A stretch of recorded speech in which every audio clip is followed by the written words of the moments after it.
34장 19절 같이 한 목소리로 읽으시겠습니다. 시작.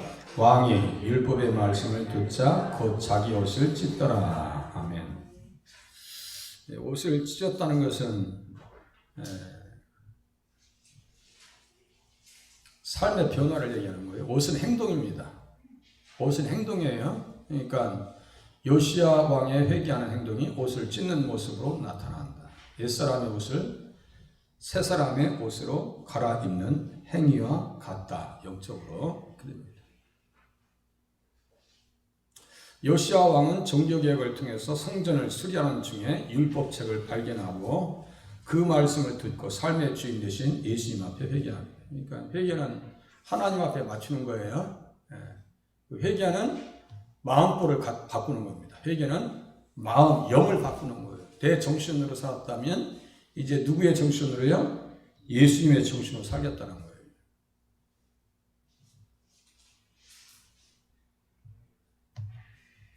그래서 예수님을 율법을 통해서 왕의 직분과 사명을 깨닫고 일찍이 다윗이 솔로몬에게 주신 율법의 중요성을 다시 알게 됩니다. 그러니까 다윗이 죽을 때 유언을 남겨요.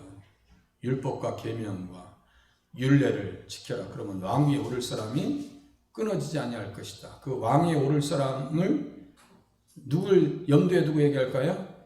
솔로몬하고 다윗은 다 알아요. 솔로몬하고 다윗은 그게 어떤 말씀인지를 너무너무 잘 알아. 열왕기상 2장 3절 띄워줘 보세요. 열왕기상 2장 3절.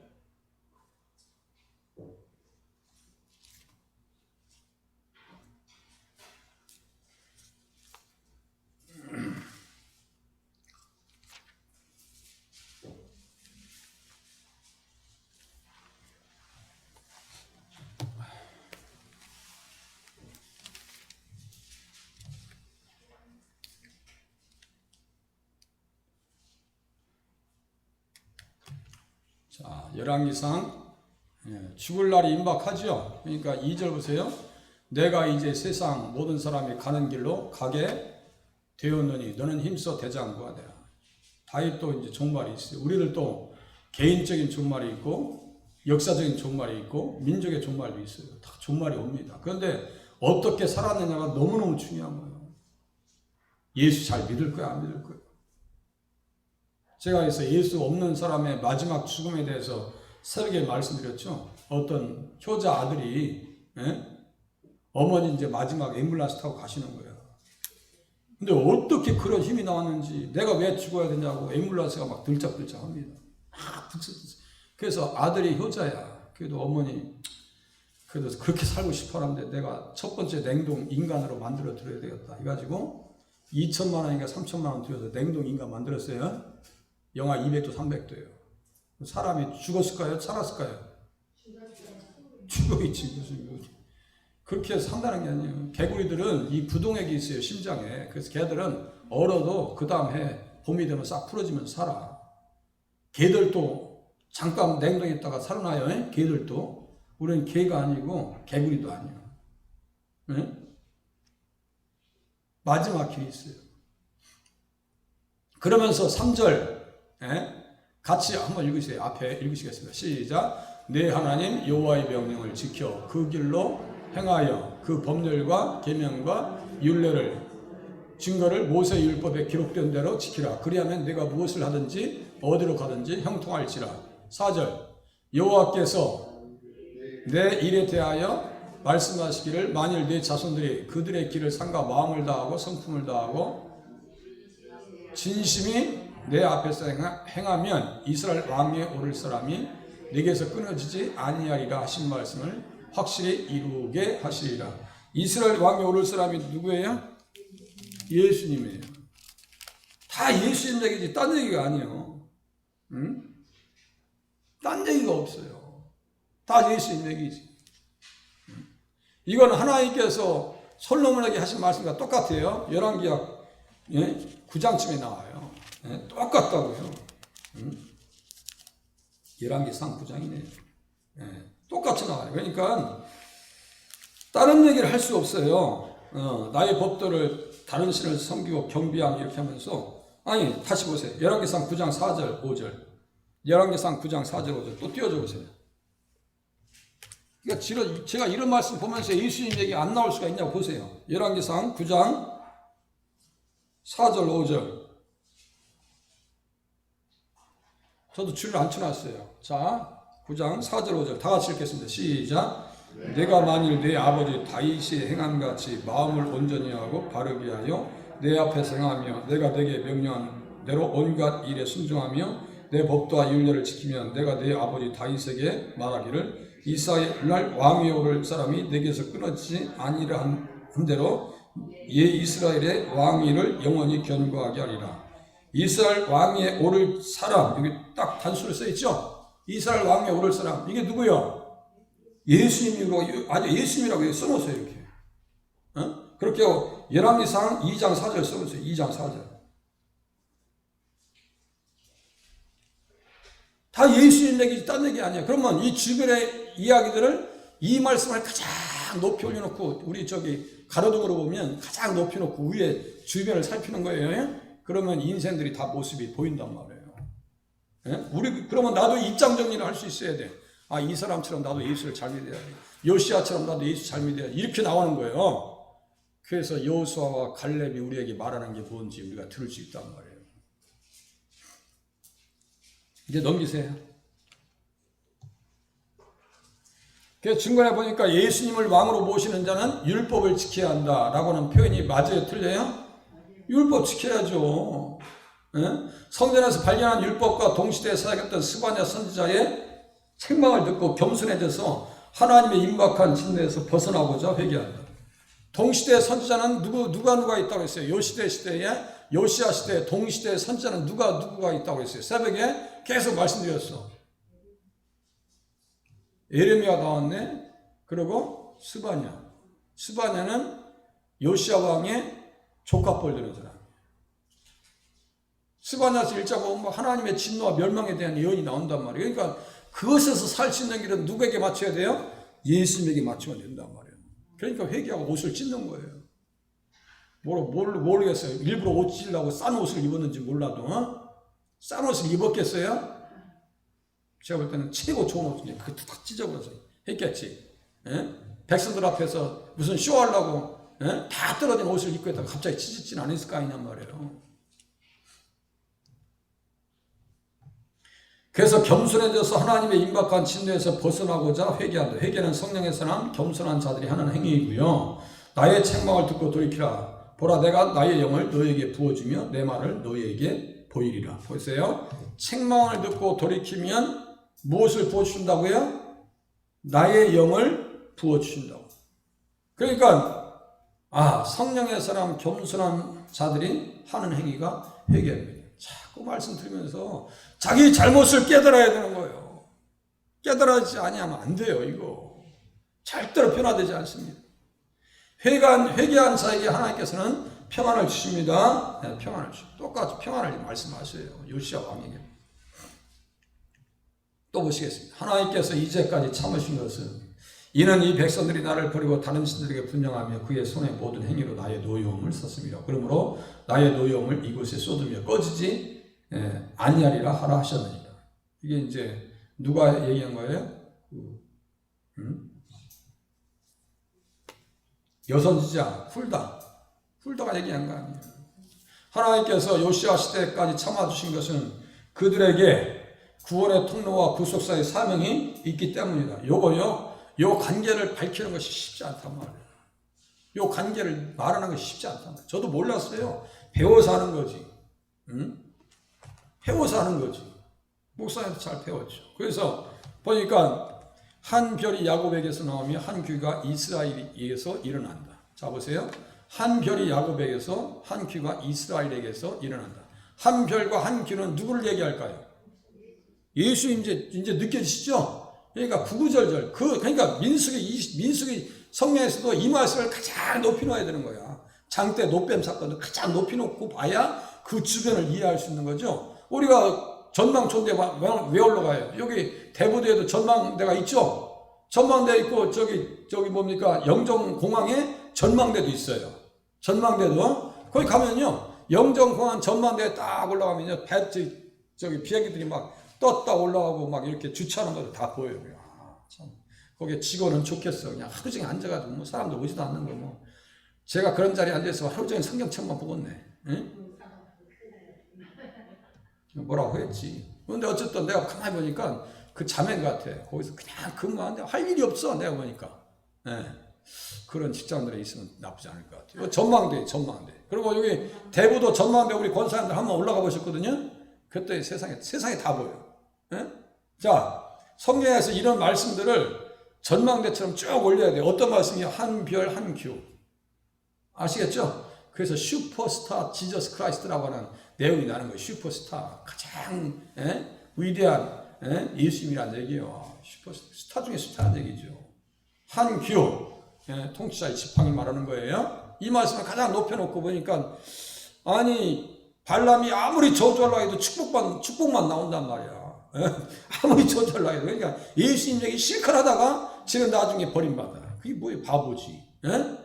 자기가 감동받아서 그런 얘기 했으면 야 나도 의인의 종말 가운데 들어가길 원한다. 나도 천국 가길 원한다. 말은 그래. 그런데 행동은 전혀 아니야. 그게 그건 믿음이 아니야. 그거는요. 아시겠죠? 타락한 선지자가 그렇게 외칠 수 있어요. 여러분들에게 은혜 끼친 거로만 끝나는 게 아니에요. 제가 그 말씀대로 사는 것이 가장 중요한 거예요. 사도 바울도 그랬어요. 내가 전한 것에 내가 버림받을까 두렵다. 그래서 내 눈을 쳐서 복종시킨다는 건 뭐예요? 급소를 때려버린다는 거예요. 나를 때려버린다는 거예요. 그게 얼마나 대단한 믿음인지 아세요? 육신으로 하면 그리스도가 그들에게서 나셨습니다. 이거 암송구절이라고 했어요. 육신으로 하면 그리스도가 그들에게서 나셨다. 그들은 누구예요? 여기 그들. 응? 여기 써있는 것으로 답을 줘야지. 이스라엘 백성들. 이스라엘이잖아요. 그러니까 이스라엘이 없어져야 돼요. 없어지면 안 돼요. 없어지면 안 돼. 그래서 하나님께서 품어주는 계속 그들 사망 때문에 구속사의 구원의 통로라고 한다고는 뜻이 무슨 말인지 아시겠어요? 예수님이 그들의 자손으로 오신단 말이에요. 예수님께서. 그러니까 이 사람들 안 없어요. 그렇게 품으셔요. 끝까지. 이것이 하나님의 사랑입니다. 그 덕에 예수님 때문에 사는 거예요. 이 인생들이. 그런데도 몰라요. 진짜 아주 보통 뻔뻔한 게 아니에요. 이스라엘 백성들은. 응? 이를 위해서 다윗의 왕가의 등불도 끄지 않으십니다. 끊어지지 않도록 섭리하십니다. 그래서 다윗과 그의 자손에게 항상 등불을 주겠다고 말씀하셨기 때문에 그 타락에도 안 버려요. 금방 안 버려요. 계속 기회를 또 주고 또 줘요. 그런데도 그게 예수님 사랑 때문에 예수님 때문에 산다고 하는 그 자체를 몰라. 그러니까 여호라면 나중에 창자가 밖으로 빠져나오는 거야. 이 인생 봐라 이거. 그렇게 참아줘도 말 안 들어? 창자가 밖으로 빠져나와. 그 고통이 얼마나 컸겠어요. 사명 때문에 이스라엘 자손들이 부족해도 참아주시고, 열왕기하 13장에도 똑같아요. 아브라함과 이삭과 이스라엘과 더불어 세우신 언약 때문에 이때까지 하나님께서 참으셨다는 얘기예요. 이때까지. 북왕국 이스라엘도 이때까지 얼마나 주님이 많이 참으셨는지 아시겠죠? 인내하시고 또 용서해 주시고 그 약속의 땅으로 돌아오게 또 하셨습니다. 70년 만에 돌아오게 하고 아수르 땅에서 돌아오고. 하지만 다른 신을 섬기는 죄에 들어갈 때 잔인한 징계가 따랐었더라. 바벨론이 멸망시킬 때 얘들은 하나님 앞에 사랑받는 백성이니까 우리가 살살 해야 돼. 그랬을까요? 아니면 무자비하게 진압했을까요? 네? 무자비하게 다스렸을까요? 아니면 바벨론 사람들이 이 사람들은 하나님 사랑하는 사람들이니까 살살 해. 무자비하게 다뤘습니다. 아이들을 막 쳐버리고요. 제가 68 혁명에 대해서 말씀드렸죠. 프랑스 68 혁명, 그것은 이성주의 혁명이에요. 학교에서 저는 배울 때 그거 몰랐어요. 그 68 혁명 한 사람들이 어떻게 한다세요? 교회 다니는 사람들 자식들이 나무에다 막 맺혀서 때려 죽여버립니다. 저 캄보디아 혁명도 똑같아요. 그 68 혁명 잘 알아야 돼요. 그 서울대학교 기독교 동아리에서 그거 다 연구한다. 트루스 포럼, 그거 가서 그 유튜브에 우리 젊은 사람들이 그거 들어봐요. 역사적 전망이, 역사적 안목을 가질 수 있어요. 제가 추천할 때 한번 들어보세요. 나쁘지 않아요. 언약과 복음 그리스도 예수. 여호와의 전에 올라가며 유다 모든 사람과 예루살렘 주민들과 제사장들과 레위 사람들과 모든 백성이 노소를 막론하고 다 함께 앉으라. 왕이 여호와의 전 안에서 발견한 언약책의 모든 말씀을 읽어 무리의 귀에 들려주었다. 언약책의 말씀을 읽어서 무리의 귀에 들려주었어요. 그것은 뭐예요? 언약과 복음 그리고 예수님은 불과 분리의 관계다. 언약책이라 하는 것은 모세의 오경을 말하는 것이고 모세는 복음 곧 예수님을 이해하려고 성경을 기록했다. 맞아요? 틀려요?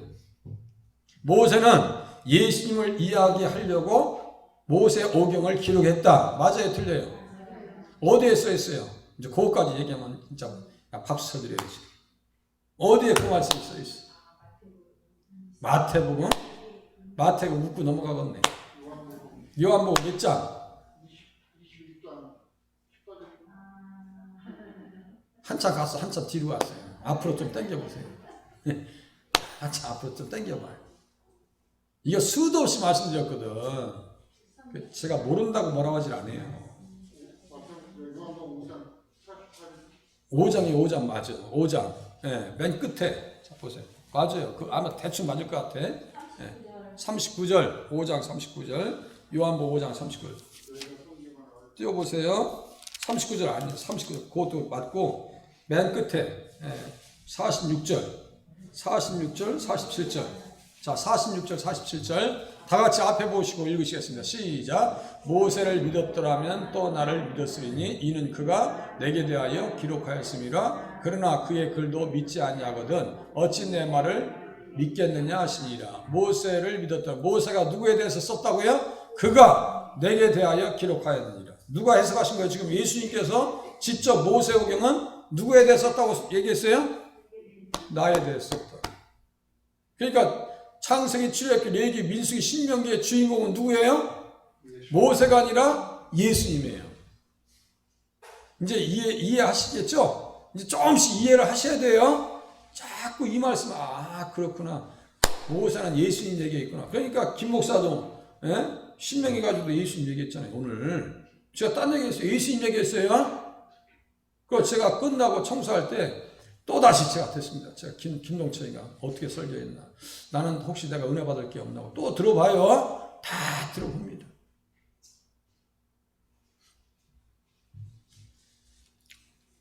모세는 복음 곧 예수님을 이야기하려고 오경을 기록했다. 언약은 택한 자와 맺고 믿는 자들이 언약의 당사자들이다. 아브라함을 택하시고 충성됨을 보시고 언약을 맺으셨다.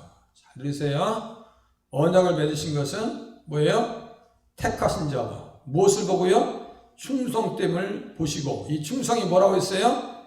충성이 뭐라고 할까요? 무엇일까요? 충성은 믿음입니다. 아시겠죠? 믿음이야. 믿으면 언약 백성이에요. 아시겠죠? 믿으면. 따라서 요시야가 백성들에게 언약책의 모든 말씀을 읽어 들려준 것은 결과적으로 무엇을 말한 거예요? 예수님의 복음을 말했다는 의미가 된다. 아시겠죠?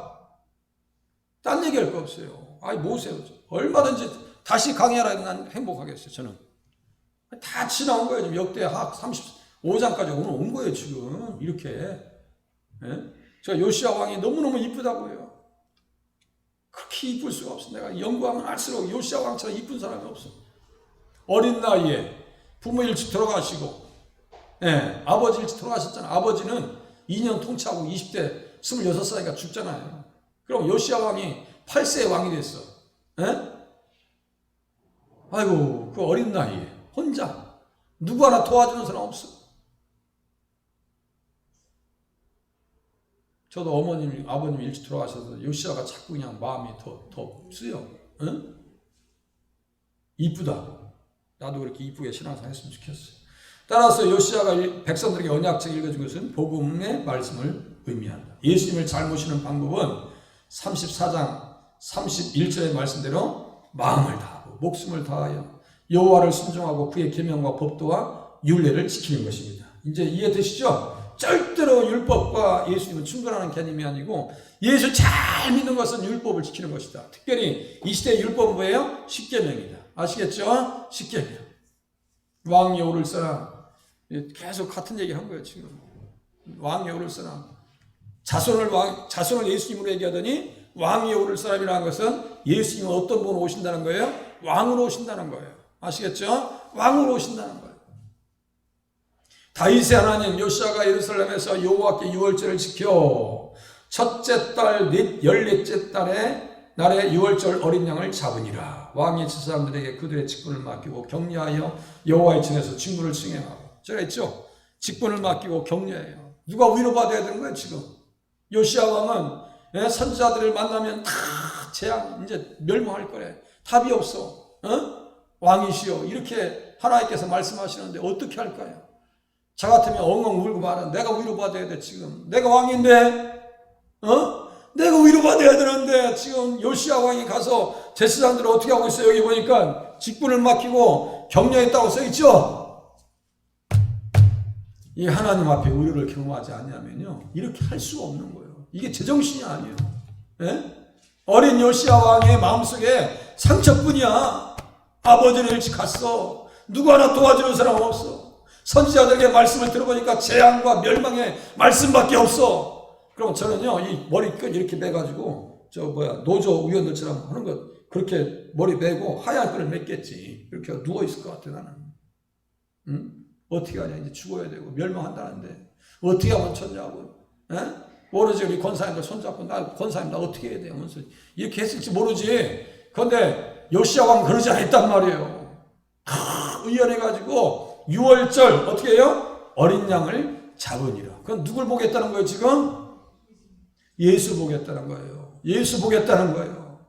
어려움이 찾아오면 누구 보셔야 돼요? 예수님 보셔야 될 줄로 깨달으시길 바랍니다.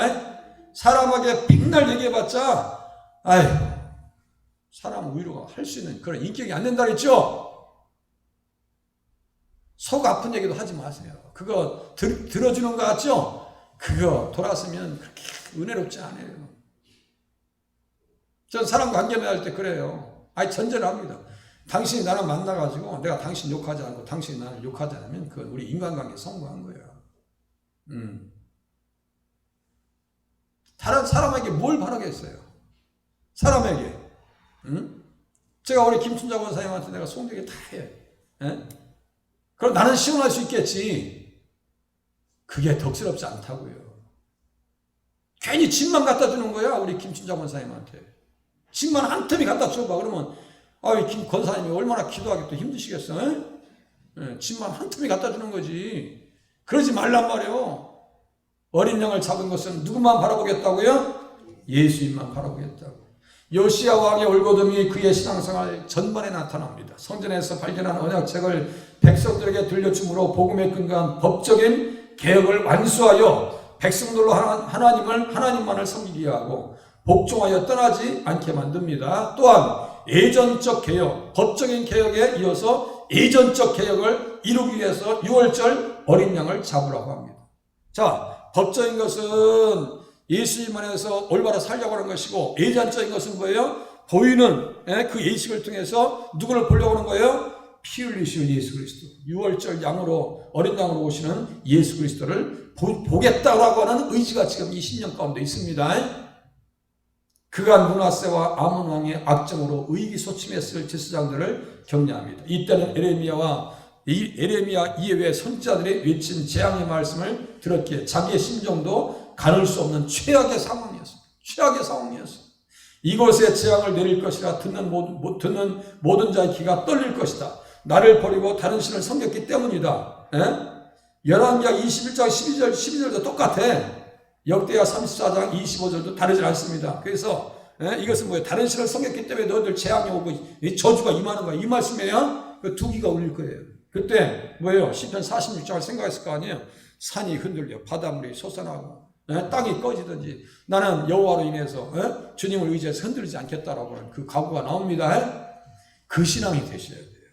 그 신앙이 이번에 지진에서 참사에서 살아난 사람들 제가 인터뷰를 쭉 봅니다. 어제 제가 마음에 드는 인터뷰 장면이 나오더라고.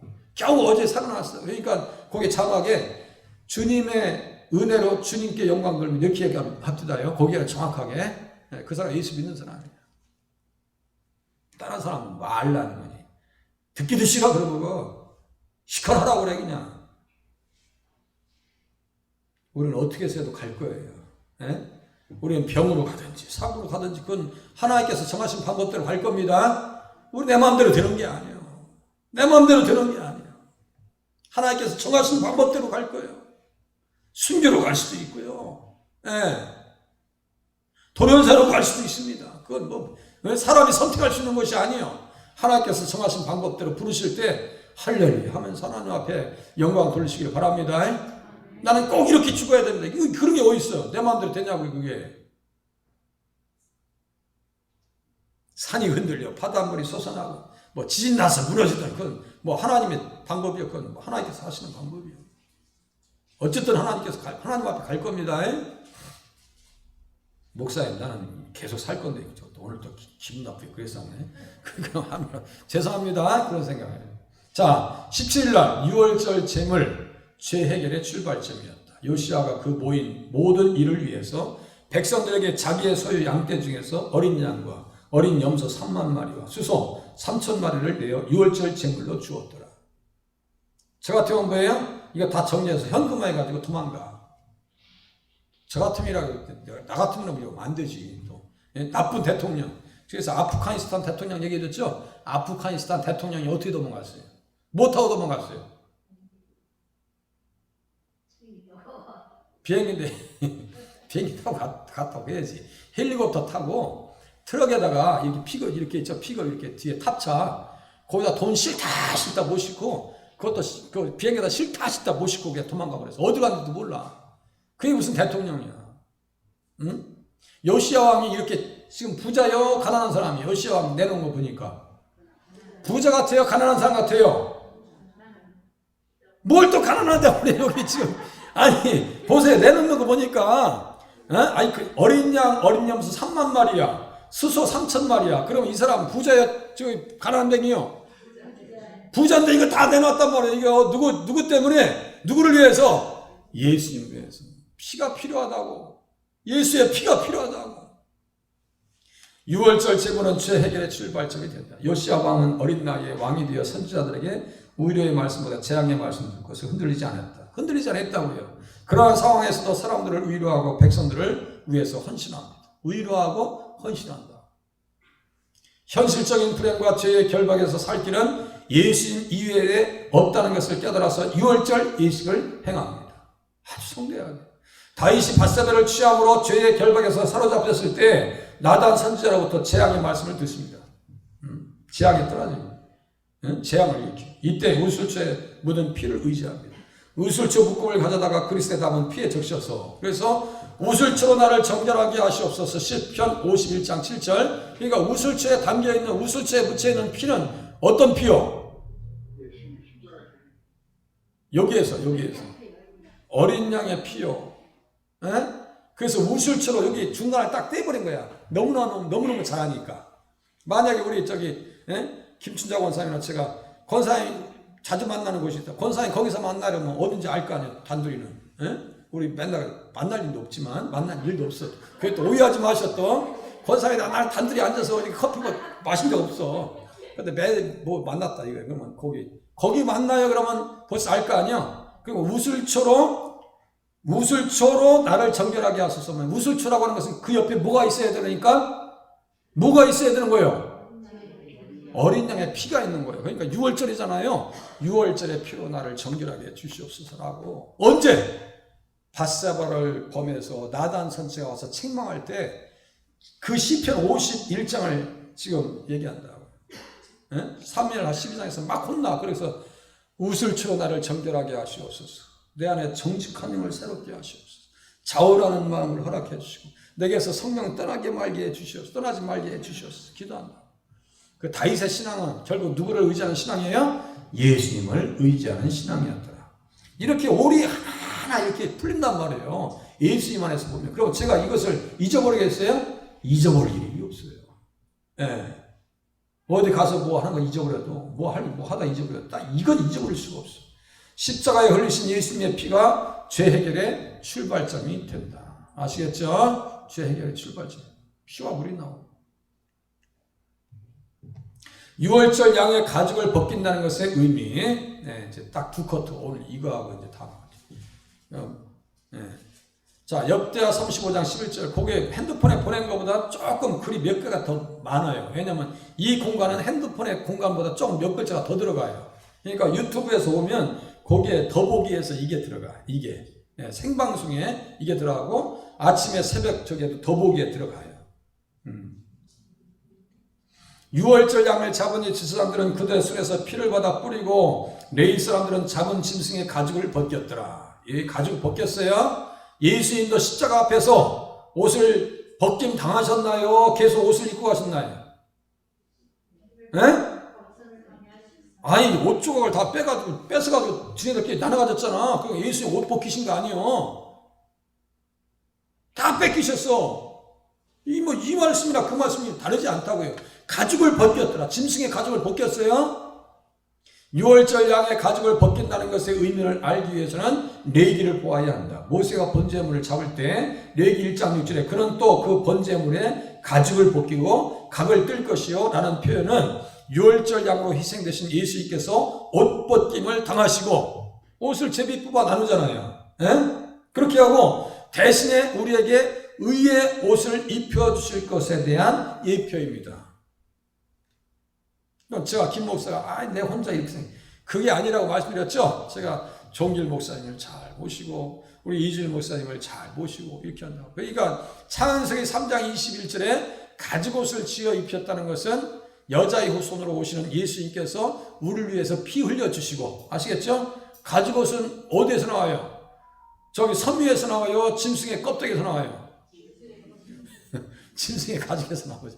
가죽에 짐승의 피를 흘려야 안 흘려요? 그 희생을 미리 보여주는 거예요. 아시겠죠? 그 피를 보여주는 거예요. 그러니까 십자가를 거기서 또 가리키는 거예요. 창세기 3장에 아예 복음이 다 들어있는 거예요. 그래서 가죽옷을 지어 입힙니다. 표현도 여자의 후손으로 오실 예수님께서 희생하시어서 우리에게 의의 옷을 입혀주실 것을 말씀하십니다. 6월절 어린 양의 희생이 천국 혼인잔치에 예복을 입게 해주셨다. 그래서 마태복음 22장에 보니까 다 아들의 혼인잔치에 짐승을 잡고 아들의 혼인잔치 집에 초청하죠. 예. 그 가보니까 거기에 예복을 입지 않은 사람 한 사람이 있었어. 그 예복을 입어서 그 사람 천국 갔어요. 내쫓김 당했어요. 너 왜 예복 안 입고 왔어? 했더니 유구부원이야. 너는 밖으로 나가. 넌 나가. 그랬어요. 그게 그 예복이라고 하는 것은 무슨 의미라고 했어요? 예수님의 옷입니다. 아시겠죠? 구원의 옷, 의의 옷, 새 사람의 옷. 새 사람의 옷은 누가 입혀줘요? 예수님께서 입혀주십니다. 어떻게 할 때 옷을 입을 수 있을까요? 갈라디아서 3장 보세요. 갈라디아서 3장. 옷 입는 방법 다 써 있어요. 여기 성경에. 갈라디아서 3장. 갈라디아서 3장. 잠이 오면 이런 기회에 잠 깨시라고. 3장 27절. 그러니까 이런 거를 못 써놓는 거예요. 여기 지금 공간이 좁으니까. 갈라디아서 3장 27절 다 같이 뜻을 새기면서 같이 읽으시겠습니다. 시작. 누구든지 그리스도와 합하기 위하여 세례를 받은 자는 그리스도로 옷 입었느니라. 여기 써있죠? 세례 받으면 예수님 옷을 입을 수 있대요. 세례는 뭘까요? 그러니까 세례는 예수님께서 십자가에 달려 돌아가실 때 나도 거기 죽는 거예요. 내가 죽어야 돼. 김동철이가 죽어야 돼. 그리고 내 안에 누가 살아계셔야 돼요? 예수님이 사셔야 돼요. 제가 몇 주 전에 수요일날 한참 그 말씀 가지고 얘기했어요. 그랬더니 우리 이준삼 집사님께서, 존경하는 집사님께서 목사님 오늘 말씀에 은혜 받았습니다. 문자. 다음에 또 너란 얘기는 아니에요. 너란 얘기는. 감사해요. 이 자리가 오늘 심하다 했더니 김경수 권사님도 어디 가셨고 안 보이시는 분이. 네. 자, 그래서 6월절 양의 희생이 천국 혼인잔치에 예복을 입게 해 주셨다. 그래서 그 예복의 색깔은 무슨 색깔이라 했어요? 여기 희게, 옷을 희게, 연사포, 어린 양의 혼인잔치. 지금 뭐 혼인잔치 할 때 여자분이 빨간 옷 입고 들어간 사람 봤어요, 못 봤어요? 모르지. 내가 최초로 내가 빨간 옷 입고 들어가고 말리랴. 그래가지고 우리 상황이사님 그러지 마지. 하얀 옷 입으니까 그게 맞는 거지. 나는 안 돼. 난 까만 옷 입고 내가 아주 기필코 들어가고 말겠어. 그 이상한 거지. 자, 하얀 옷. 우리 어린 양의 혼잔치에 우리는 하얀 세마포 옷을 입고 우리 주님과 웨딩 마치 천사들이 막 찬양하면서 나팔소리 막 들려주면서 야 어린 양 아내들이 지금 들어온다면 저도 우리 이준상 입사님이랑 손잡고 같이 가야지 뭐 같이 가야지 뒤따라 가야지 이 권사님들 거기서 여보 당신 이거 없어요 거기서 여보 당신 자매님 형제님밖에 없어요 장가도 안 가고 시집도 안 간다는데 또 다시 태어나도 내가 당신이랑 결혼할 거야 이건 우리 기독교인들에게는 안 맞는 얘기야 착각하지 마시고 또 끔깨락에서 또 오늘 또 마음에 슬프게 생각하지 마세요. 자, 35장 17절 오늘 19일 날 무교절의 의미. 무교절의 의미. 그때 모인 이스라엘 자손이 유월절을 지키고 이어서 무교절을 7일 동안 지켰다. 유월절 이후에 무교절은 누룩 없이 7일 동안 지키는 절기입니다. 이스라엘 백성들은 유월절 양 예수님의 피로 죄사함 받게 됨을 깨닫게 됩니다. 우리의 유월절 양 곧 그리스도께서 희생되셨습니다. 희생되셨으면 누룩이라고 하는 부패와 죄가 없어져야 돼요. 그래서 무교절은 누룩 없는 절기인데 누룩은 만성적인 도덕적 부패를 상징한다. 그래서 누룩을 보이지 않게 하라. 무슨 뜻인지 아시겠죠? 누룩은 전염성이 강해요, 약해요? 아주 강해요. 제가 어렸을 때 우리 누님이 말씀드렸죠? 호빵을 잘 만들어 주셨는데 나 그거 지금도 생각나. 언젠가 하도 먹고 싶다니까 한 보따리 보냈더라고. 근데 어렸을 때 그 맛이 아니야. 그때는 우리 밀로 했지. 지금은 뭐 미국 밀로 하니까 그 맛이 나겠어요. 어쨌든 어렸을 때 보면 이렇게 안방에 가운데다가 아랫목에다가 막걸리 해가지고 놓으면요 아침에 요만큼 게 저녁 되면 이만해. 그래가지고 그걸로 해가지고 팥 있죠, 팥 갈아가지고 다 직접 농사한 거 아니에요? 그래가지고 설탕 넣어가지고 까만 설탕이나 넣어가지고 해놓으면 저녁에 해주면 아이고 왜 이렇게 맛있어 그냥 너무너무 맛있어. 그래가지고 동네 처녀들 다 와서 또 다 먹고 나. 누룩은 전염성이 강해서 커집니다. 묵은 누룩으로도 말고 악하고 악의에 찬 누룩으로도 말고. 그러니까 묵은 누룩은 보세요. 묵은 누룩은 악하고 악의에 찬 누룩이요. 아시겠죠? 누룩은 뭐예요? 악하고 악의에 차 있어요. 이게 못돼 먹었다는 얘기예요. 못돼 먹은 거예요. 그러면 악하고 악의에 찬 누룩이 어디에 딱 자리 잡고 있냐면요. 옛사람. 아주 우리 변화받지 못한 심령 있죠? 우리 속에도 그게 있을 가능성이 있을까요? 없을까요? 아직도 있어. 아직도 있어요.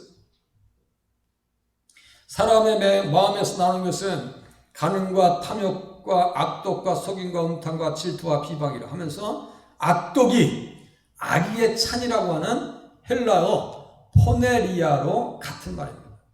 제가 이렇게 딱 이렇게 연결시켜서 보면 내용이요 착착착착 열려요.